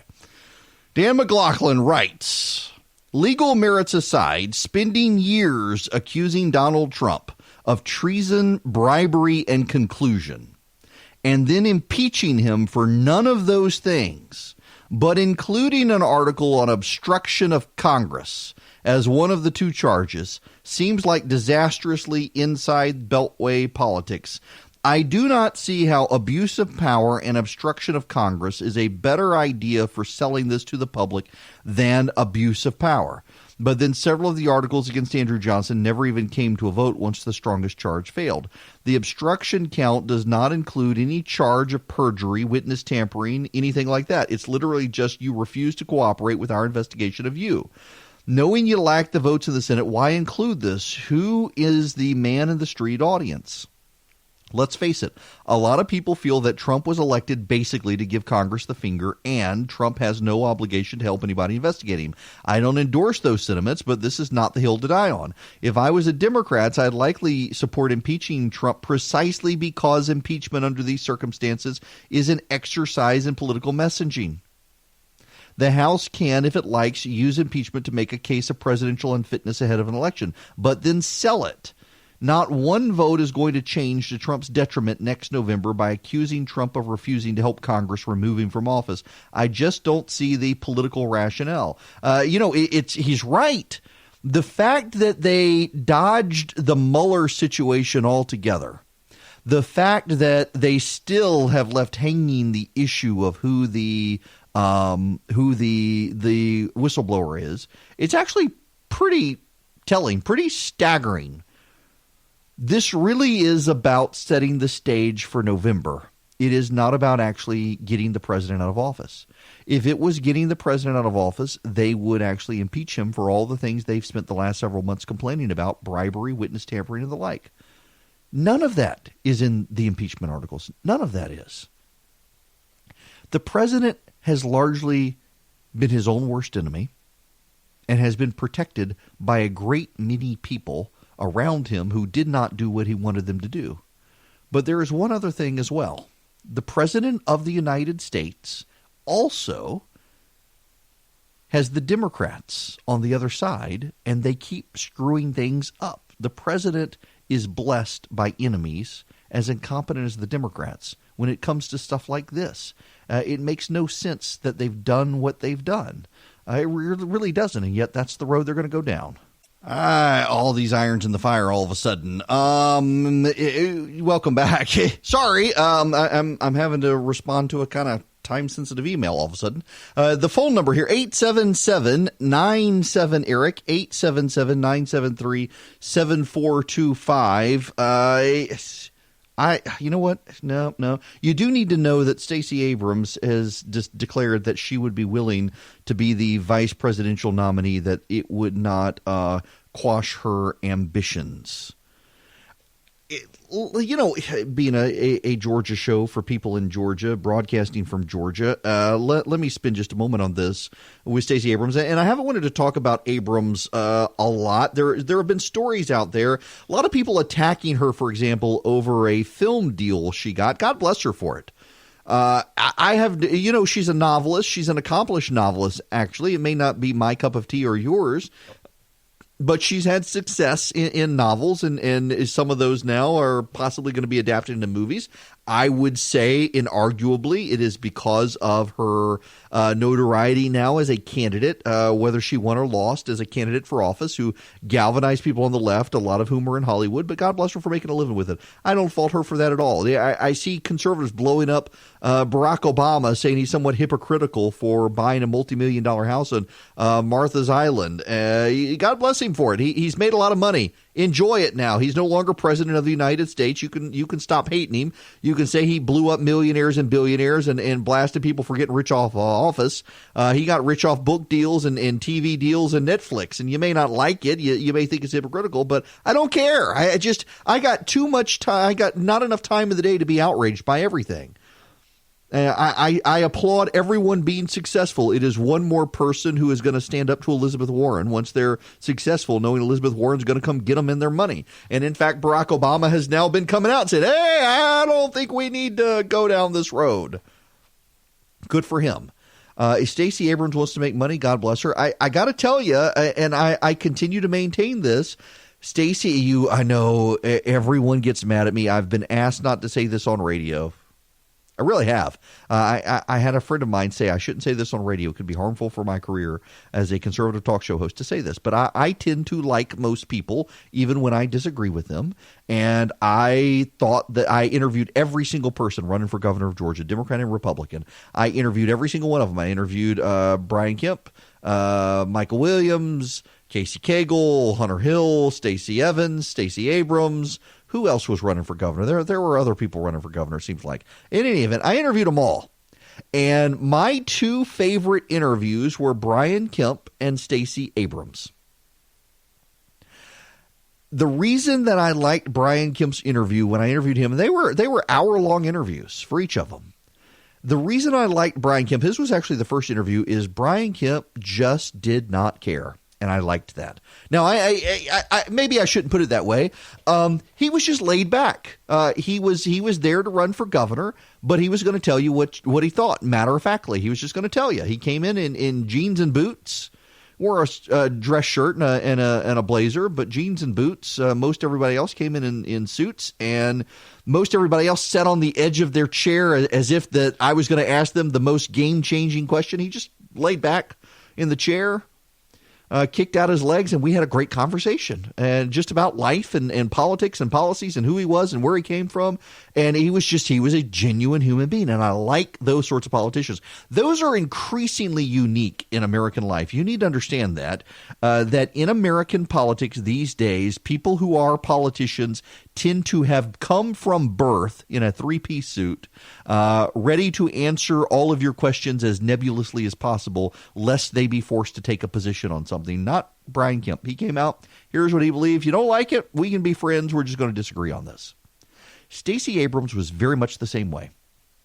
She came in to a conservative talk show host with a reputation of being a conservative political activist who she knew was never going to vote for her, and sat down and we had a fantastic conversation.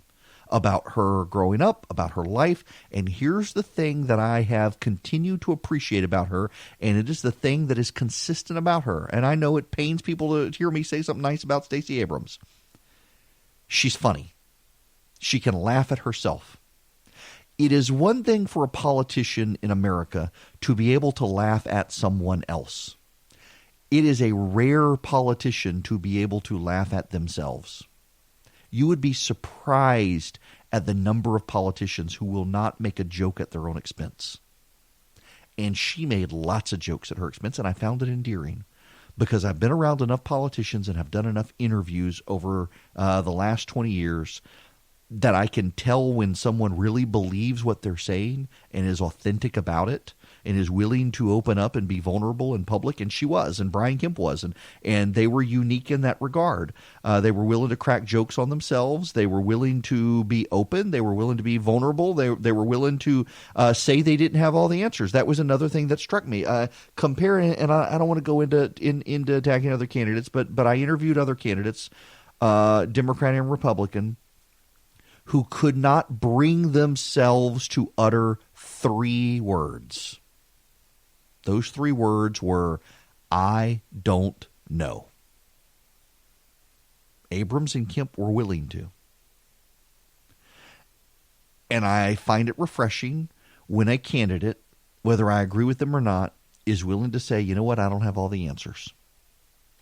Now, as to the answer she and I, we disagreed on all sorts of stuff. We found common ground on issues. And this is the thing that I find more and more, and this is why I'm very, very hesitant to ever call someone on the other side an enemy. They're just an opponent. There were a number of situations where she and I could look at a situation and say, objectively, this situation is bad, but we had different solutions. Her solution always involved the government. And oftentimes my solution would be leave it alone. It's a problem, but there's nothing the government should do about it. One of those issues is one of the latest concerns of Democrats nationwide is what they call a food desert. It is yet another moral crisis. And the Democrats have gotten really good at everything is a moral crisis. Climate change is a moral crisis. Income inequality is a moral crisis. Prison population is a moral crisis. Everything's a moral crisis. Food deserts are a moral crisis. And you wonder, what is a food desert? It is a grocery store with sand? No. A food desert is where you live somewhere in Georgia and you have to drive a significant distance to get to a grocery store, or your access to fresh food is limited. That is a food desert. And there are food deserts in metro Atlanta, Georgia, around the old Turner Field that is now Georgia State. It is a walled-in, isolated expanse of interstate and projects, and there is not a grocery store anywhere near there. And if you are poor and of limited mobility because of your lack of access to transportation, you have a hard time going to anywhere other than the local Dairy Queen or Wendy's to get food, and that's not healthy. You have no access to fresh vegetables. The local corner grocery stores that you depend on don't have fresh vegetables. They have processed foods. And believe it or not, the scientific evidence does show that eating on the perimeter of the grocery store, the fresh fruits and vegetables, the fresh meats and the dairy is better for you than the processed foods. But you go to the little corner grocery store, you're going to get lots of processed foods, and maybe there's some milk that's not expired. That is a food desert. You move to rural Georgia. You may have an Ingles 30 minutes away from you, and that's the best you can do. Now, Stacey Abrams, you know what? I want to be hesitant because it's been a long time since we had the interview. But essentially, several Democrats have proposed either we've got to increase funding for rural transportation to get people to grocery stores, or we need to economically incentivize grocery stores moving into certain areas so people have access to it. That is a Democratic solution. I don't want to put words in Stacey Abrams' mouth. I think that was one of hers, was expanding transport in rural Georgia, spending government money to expand transport in rural Georgia. What is my solution? My solution as a conservative is, yes, This is a problem, and believe it or not, there are long-term health impacts of people eating lots of processed food and no fresh food and not having access to it. But you know what? People make a choice to live in a rural area, and I see no reason that the government needs to get involved with taxpayer dollars to set up transportation systems that you may or may not use to get thee to the grocery store. And if anything, by setting up a system where you are relying on the government to transport you to a grocery store for you to do your grocery shopping, you are increasingly then unreliant on family, friends, church, and local community. And I personally think, as a conservative, one of the worst things our government has ever done in history is, in terms of societal impact overall, is to decrease people's dependence on local community structures, be they churches, civic groups, family, friends. You can now live your entire life suckling Uncle Sam's man boob and never have to rely on family, friends, or church again. And if that paints a horrible picture in your mind and you're going to have nightmares over it, I apologize, but it's the truth. We have way too many people who have become dependent on government in rural and urban areas, and as a result, we're seeing community breakdown because no one needs to be dependent on their community anymore. If everyone's dependent on Uncle Sam or the state of Georgia's taxpayer dollars to improve their existence, then they have no incentive to build a church community or a local civic community that replaces a church community, or keep their family close, or incentivize their family to play a part in their lives. We got a bunch of people who live in rural Georgia where their kids and relatives have packed up and left, and they have no network of friends or anyone else. They've become unplugged from church. And are they hurting? Yes. But the solution is not to have the government nanny come check on them and drive them to the grocery store. The solution is to help them build relationships within their local community. Incentivize that. Frankly, it's not even the government's role to do that. It's the role of local churches. But local churches have no incentive to do that because the government's already competing.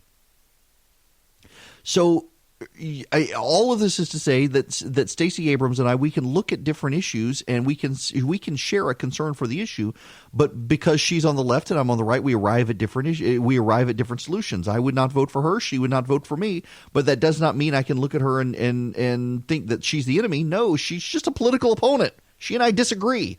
I think that her policies would be harmful to the state of Georgia. She thinks my policies are harmful to the state of Georgia, but we can break bread together, and when we don't talk politics, enjoy each other's company. I would hope. We did on stage. We had a great conversation, and it was great to have someone who can laugh about themselves and the silly things their parents have done. Well, she's given this interview now, and she has said that she would be perfectly happy to be a vice presidential pick. That it would not diminish her ambitions overall to be a vice presidential pick. I got to tell you, I have a hard time believing that anyone on the Democratic side would pick Stacey Abrams to be the vice president. Now, maybe if they want a wild card sensation, yes. But let's put this in perspective. And again, I don't mean disrespect here, and nobody get offended on the left now who might be listening. But Stacey Abrams was elected to a state house seat in Georgia and nothing else. Mike Pence has a deeper resume than Stacey Abrams when it comes to qualifications to be vice president. Tim Kaine on the Democratic side did. Joe Biden did. John Edwards did with John Kerry. Al Gore did with Bill Clinton. George H.W. Bush was probably the most qualified president and vice president in American history.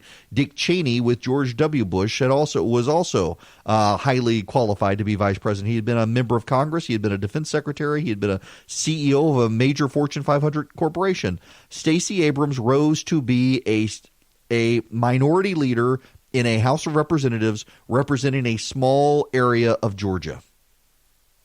That does not qualify one to be vice president. If you are to be vice president of the United States, the chief criteria for your job is that if the president keels over dead tomorrow, you could become president of the United States. In terms of rallying the base, perhaps Stacey Abrams is a legit pick. But in terms of persuading independent voters that you've made a reasonable pick who could become president of the United States, I don't know that that's the case. And then, frankly, there is a liability issue on the Stacey Abrams front for Democrats, and that is that she has taken some very progressive positions, including allowing illegal aliens to vote and things like that. And that, I think, would actually hurt the Democrats on the campaign trail when that stuff came out. There was a lot of opposition research that Brian Kemp did not use on Stacey Abrams that if she were the vice presidential pick would come out. I don't think it's going to happen. I do ultimately think that Stacey Abrams benefits by having this buzz about her because she very much wants a do-over. Whether she was or not, and I don't think she was, there was no voter suppression. In fact, I see people railing on this article where she says this, Jonathan Capehart from the Washington Post, saying, well, she can't win in Georgia. We need a vice president who can win. She can't win in Georgia because they'd suppress the vote in Georgia again. The mythology on the Democratic side that Stacey Abrams lost because of voter suppression as opposed to she just lost because there are more Republicans who turned out and voted for Brian Kemp. They really believe this. Even PolitiFact has come out and said there's no evidence of voter suppression. There's no evidence. In fact, there was a record black turnout in Georgia. There just happened to be a lot of Republicans who voted too. But if she was to become the vice presidential pick for the Democrats, there would be a vetting, and I don't know that it would go well ultimately because of her positions. And I got to tell you, you and Stacey Abrams and I, we can disagree on all sorts of stuff. And I think the Democrats would be making a mistake if she were the vice presidential pick, but I think the buzz helps her because she really wants to run against Brian Kemp again. She really does think that the race was stolen from her, even though I don't think it was. But you can say all that. You can take that position. You can ultimately arrive at, I disagree with this person, but she's actually a likable person. And I know it's heresy in this day and age to say stuff like that, but I continue to believe I got to say stuff like that because I got to remind you that just because you disagree with someone on politics in this country does not make that person your enemy. It may make them your next door neighbor who you just don't know what their political views are because you're much more interested in cheering on the Braves together, which if Stacey Abrams were vice president, we would have a vice president who cheered on the Braves. Oof. How is impeachment playing over at CNN? This is Ross Garber, CNN's legal analyst on impeachment. Ukrainian officials to American officials, and he's overstepped his bounds, including through tweets in the past week. So that conduct is not okay, and it's part of why I've been critical of what the Democrats have tried to do here. This is, I think, we're seeing not a real effort to remove the president. The Democrats, are moving these articles through. They know it has little or no shot of going anywhere in the Senate. And as you probably remember, for weeks or months, I've been saying, look, take a look at the actual issues here. Do a real investigation. And this notion by Schiff that he didn't have time to go to court, I think is just nonsense. One of the reasons why the McGahn case has taken 8 months to play out is that the House didn't go to court right away. They issued the subpoena. They waited a long time to try to enforce it. They waited a long time to try to go to court. And so instead, we do have this rushed impeachment process, which is looking like a fast train to acquittal in the Senate. Yeah, fast train to acquittal in the Senate. The Democrats themselves dragged their feet on this. We haven't heard from John Bolton, who said he was willing to testify if a judge gave the okay, and the Democrats did not pursue that in court. They didn't go after getting Russ Vought from Office of Management and Budget to testify. They didn't go after Mick Mulvaney to get him to testify. There were so many people the Democrats did not get to testify, nor have we heard from the whistleblower. And again, I realize Democrats say there's no reason to hear from the whistleblower, but it was the Democrats themselves who said we were going to hear from the whistleblower. And then the news came out that the whistleblower had coordinated with Adam Schiff's office. And they don't want that guy to be under oath answering how long he coordinated, why he coordinated, and what he coordinated about. That's why they're not calling the whistleblower. It has nothing to do with him being revealed or not. There is we now pretty much know who the whistleblower is, but also there's no protection in the whistleblower statute from being identified. And the Democrats were adamant that we would hear from the whistleblower, that whistleblower, too, would appear in the secure room. No one would know who the whistleblower was. They would be able to do it. Republicans would be there, all of that. And then suddenly it came out that the whistleblower had coordinated with the Democrats. And then all of a sudden, no, we don't need to hear from the whistleblower. Well, of course not, because they don't want that they don't want him under oath answering Republican questions. Now, how's this playing out there? This is from MSNBC. Hey there, Hallie. Exactly. So perhaps unsurprising after all these months of being at rallies and talking to the president's fiercest supporters who maintain that the president did nothing wrong. We caught up with them right after that press conference you referenced earlier and talked to them about their feelings of these 2 articles of impeachment. Folks basically were defiant and dismissed them, which is something we've heard time and time again. But the overarching theme has to do with exactly the reason we're here today in Hershey, and that is because of the president's re-election campaign. These supporters actually believe that the impeachment headlines from today will only harden his support heading into 2020. Take a listen to what a few of them told us ahead of the president's rally tonight. They've been digging at this even before he was elected, so I think they're just grabbing for straws that aren't there. You can see how upset I am. I'm telling you right now, there are people out here that are so enraged. We are so fed up. And so, of course, we're going to be stronger even coming back to vote for President Trump again. Now, here's the political fallout.